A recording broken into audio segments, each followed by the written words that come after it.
माननीय गृह मंत्री जी के और किरण रिजिजू जी के बाद बोलने के लिए कोई विषय नहीं रह गया है। लेकिन सभापति महोदय, मैं दो तीन चीजों की तरफ आपका ध्यान आकृष्ट करना चाहता हूं। एक, मुजफ्फर रिजवी जी ने एक शायरी लिखी कि लम्हों ने खता की है, सदियों ने सजा पाई। और क्या सजा है? ये पूरे दुनिया को जानने का सवाल है सर, कि बड़ा चर्चा चल रहा है कि हिंदू वक्फ बोर्ड में क्यों आएगा। पैगंबर मोहम्मद साहब ने वक्फ करने के लिए कहा और मैंने सभी लोगों के भाषण सुने हैं। पहला वक्फ मोहम्मद साहब को जिसने किया वो ज्यूस था, वो यहूदी था चेयरमैन सर, और उसका नाम मुखेरक था।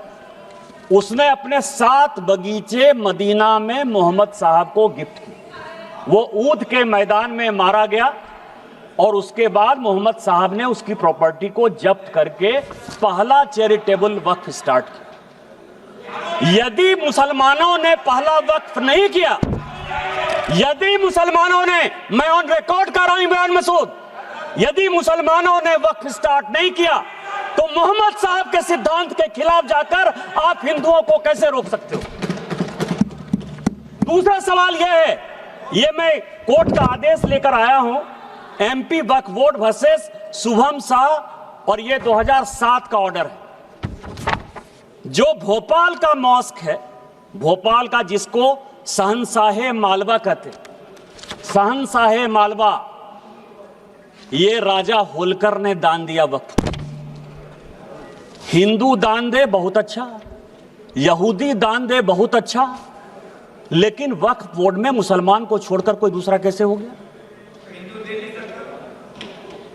हिंदू ने दिया, हिंदू ने दिया।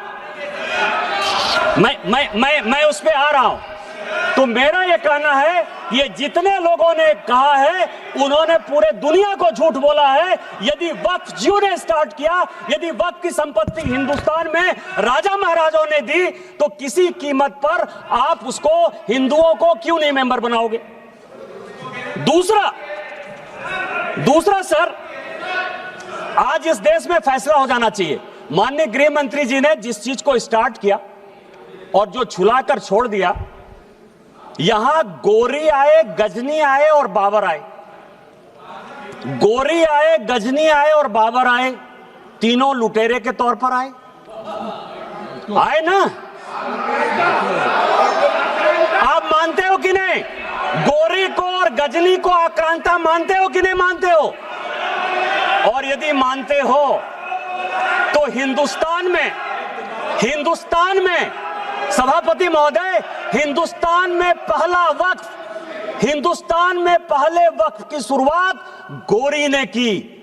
यदि गोरी ने की, गोरी ने हिंदुओं के संपत्ति को लूटा और उसी में से 2 विलेज, कहां लिखा है? इतिहास है, इतिहास के पन्ने से आप नहीं लड़ सकते हो। यहां हिंदुस्तान में गोरी ने वक्फ की स्टार्ट की, और आज जो है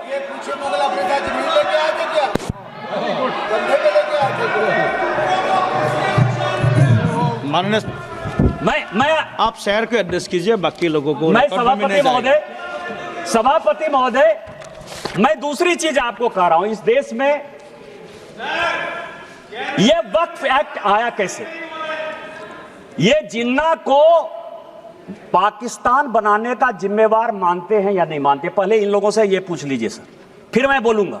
यदि जिन्ना को मानते हैं, ये मैं पेपर लेकर आया हूं सर। 1910 में कांग्रेस पार्टी ने मुंबई से एक रिजर्व सीट जो मुस्लिम की गई, उससे जिन्ना को मेंबर ऑफ पार्लियामेंट बनाया, और उन्होंने 1911 में मुसलमान वक्फ बोर्ड बनाया, ये प्राइवेट आदमी ने बनाया, जिन्ना ने बनाया, जिसने पाकिस्तान बनाया, और आज फिर वक्फ के नाम पर ये इस देश का बंटवारा करना चाहते हैं। दूसरा सर, दूसरा आजादी के बाद यहां सभी मेंबर ऑफ पार्लियामेंट बैठे हुए हैं, सभापति महोदय, यहां सभी मेंबर ऑफ पार्लियामेंट बैठे हुए हैं। एक मेंबर ऑफ पार्लियामेंट बताए कि किसी का प्राइवेट मेंबर बिल पास हुआ है?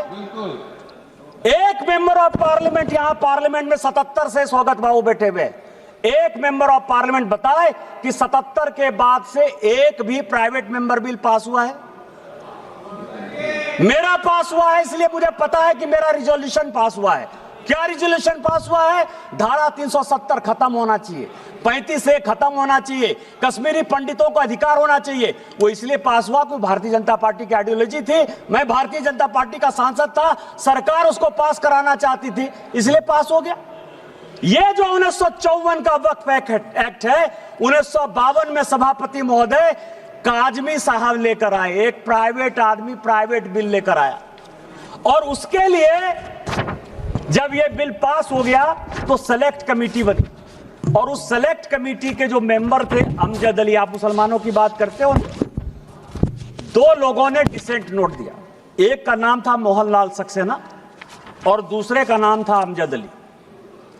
उन दोनों ने कहा, सब कागज लेकर आया हूं, कि अगेंस्ट द कॉन्स्टिट्यूशन है, अगेंस्ट द आर्टिकल 14-15 है, अगेंस्ट द कॉन्स्टिट्यूशन का जो आर्टिकल 25 है उसका वायलेशन है। लेकिन कांग्रेस मुसलमानों के इम्पीचमेंट की पॉलिटिक्स के कारण इस बिल को पास कराना चाहती थी, और यह प्राइवेट मेंबर बिल के तौर पर एक वक्त बिल आया। क्या आप गैर सरकारी बिल को जो है सरकारी बिल बनाकर इतने दिनों तक मुसलमानों के लिए एक अधिकार की बात करोगे? किस तरह की राजनीति कर रहे हो आप? तीसरा जो है अध्यक्ष महोदय, तीसरा जो सबसे इंपॉर्टेंट है, जो अनुराग जी ने कहा कि पूरी दुनिया में हमसे ज्यादा मुसलमान इंडोनेशिया में, टर्की में, सीरिया में है, लेबनान में है, सऊदी अरब में। आप यह बताइए कि इस देश में संविधान की बात बहुत करते हैं, हम लोग संविधान की शपथ लेते हैं, मैं भी संविधान लेकर यहां बैठा हुआ, यह संविधान है। इस संविधान में अमेरिका सेकुलर है या नहीं है? अंग्रेज सेकुलर थे कि नहीं थे?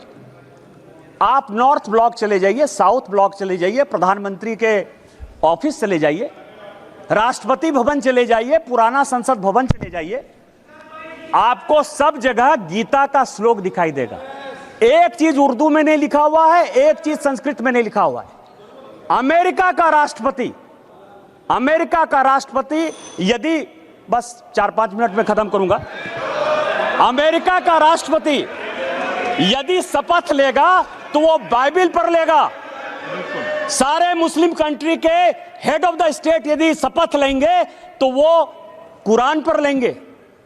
आपने किस तरह का बना दिया कि हम संविधान के ले सकते हैं, गीता पर नहीं हाथ रख के कर सकते हैं, और आपने मुसलमानों को एक अलग कानून दे दिया। ये पूरी दुनिया में कोई मुस्लिम कंट्री भी ऐसा नहीं है जिसने कि वक्फ को इस तरह का अधिकार दिया हुआ है। क्या आप भारत को एक मुस्लिम कंट्री बनाना चाहते हो?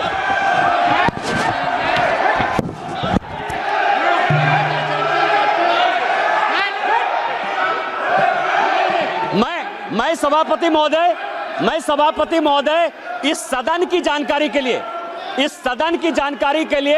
1947 में जब जवाहरलाल नेहरू ने शपथ लिया ना प्रधानमंत्री पद का, तो यह संविधान नहीं था। उन्होंने गीता पर हाथ रखकर जो है शपथ लिया था प्रधानमंत्री का। उनको आप सेकुलर मानते हो कि नहीं मानते हो? मैं भी पूरा पढ़ के आया। गीता पर हाथ रखकर, यह संविधान की शपथ नहीं ली थी नेहरू ने, उन्होंने गीता की शपथ खाई थी। क्या आप उनको सेकुलर मानते हो कि नहीं मानते हो? तीसरा सर, ये जो वक्फ है, अभी बहुत चर्चा चली सर कि वक्फ में वक्फ अलग है, रिलीजन अलग है। सुखदेव जी बैठिए, सभापति महोदय, मेरे यहां 12 ज्योतिर्लिंग का एक ज्योतिर्लिंग है। विधानसभा ने कानून बनाया है और उसका सचिव मेंबर ऑफ पार्लियामेंट होने के नाते मैं उसका ट्रस्टी हूं। मेरे पहले जो सांसद थे फुरकान अंसारी, वो उसके ट्रस्टी थे, और अभी 6 महीने पहले तक हाफिजुल हसन, एक मुसलमान, हमारे बैद्यनाथ ट्रस्ट का सेक्रेटरी है। आप किस तरह की बात कर रहे हो? आपका तो एक उदाहरण दे दो। मैंने दे दिया उदाहरण, मेरा ही उदाहरण है, और आज आप इस तरह की बात करते हो। तीसरा सर, बस चेयरमैन सर, दो चीजें और भी बहुत इंपॉर्टेंट है, मैं लेकर आया हूं सर। एक इवैक्यू प्रॉपर्टी एक्ट बना। जब भारत और पाकिस्तान का बंटवारा हुआ, ये चर्च की ये जो संपत्ति है सर वक्फ की, 39 लाख एकड़ कैसे हो गई और कहां डिस्प्यूट है? जब भारत पाकिस्तान का बंटवारा हुआ सभापति महोदय, तो जो यहां से भारत के लोग पाकिस्तान गए या पाकिस्तान के लोग जो यहां आए, उसमें जमीन का भी आदान प्रदान हुआ, और यह तय हुआ, और यह हाउस को जानने वाली बात है कि जो भी पाकिस्तानी यहां से गए, उनकी प्रॉपर्टी इवैक्यू प्रॉपर्टी एक्ट में भारत सरकार की होगी।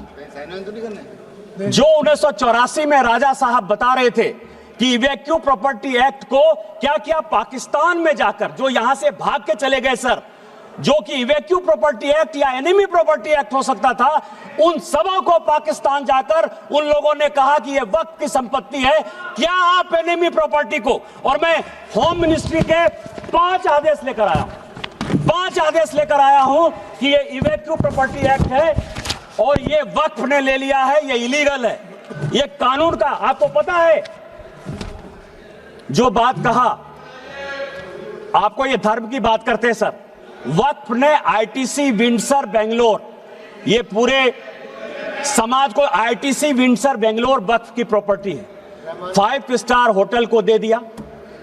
वहां जो है सुअर लोग खाते हैं। किस वक्त की बात करते हो? किस वक्त की बात करते हो?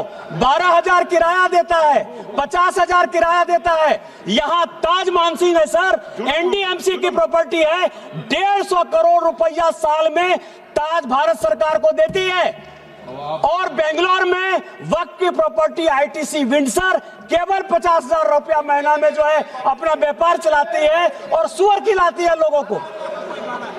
किस तरह की बात करते हो? यही वक्त कानून तुम लागू करना चाहते हो, इसी तरह की बात करना चाहते हो। बस 2 मिनट में मैं खत्म करूंगा।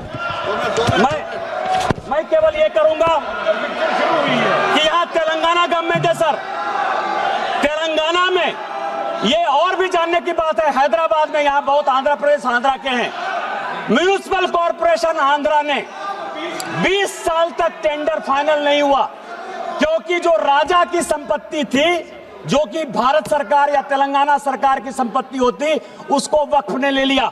ये सुप्रीम कोर्ट का आदेश है। सुप्रीम कोर्ट ने यह कहा कि 50,000 की प्रॉपर्टी, कम से कम 1500 एकड़ जमीन हैदराबाद शहर में जबरदस्ती वक्फ ने ले ली है। क्या इसी तरह का कानून आप लागू करना चाहते हो? मैं अंत में यही कहूंगा कि चाहे एनिमी प्रॉपर्टी हो, चाहे इवैक्यू प्रॉपर्टी हो, वो भारत सरकार की प्रॉपर्टी है, और आप ये वक्फ के नाम पर नफरत फैलाने की कोशिश करते हो। आपने जो है इस देश को वोट बैंक की पॉलिटिक्स में मुसलमान की पॉलिटिक्स बना दिया है, हिंदुओं से आपका कोई लेना देना नहीं है। मैं अंत में केवल यही कहूंगा कि मैंने समंदर से सीखा है जीने का तरीका, चुपचाप से कहना, बहना और अपनी मौज में रहना, और अपनी मौज में भारतीय जनता पार्टी आगे बढ़ेगी, वक्त को पास करेगी, और हम जो है हिंदू मुस्लिम के बंटवारा को नहीं होने देंगे, एक अलग देश नहीं बनने देंगे, और इस कानून को पास कराएंगे। और संविधान का जो आर्टिकल 49 है, जो ये कहता है कि कोई भी प्रॉपर्टी जो भारत सरकार की है, एएसआई की है, उसका रखरखाव भारत सरकार करेगी। हम एएसआई की संपत्ति आपको नहीं लेने देंगे। इस संविधान की रक्षा करेंगे, भारत की रक्षा करेंगे, और माननीय प्रधानमंत्री जी के रहते सबका साथ सबका विकास के मापदंडों पर खरा उतरेंगे। इन्हीं शब्दों के साथ जय हिंद जय भारत।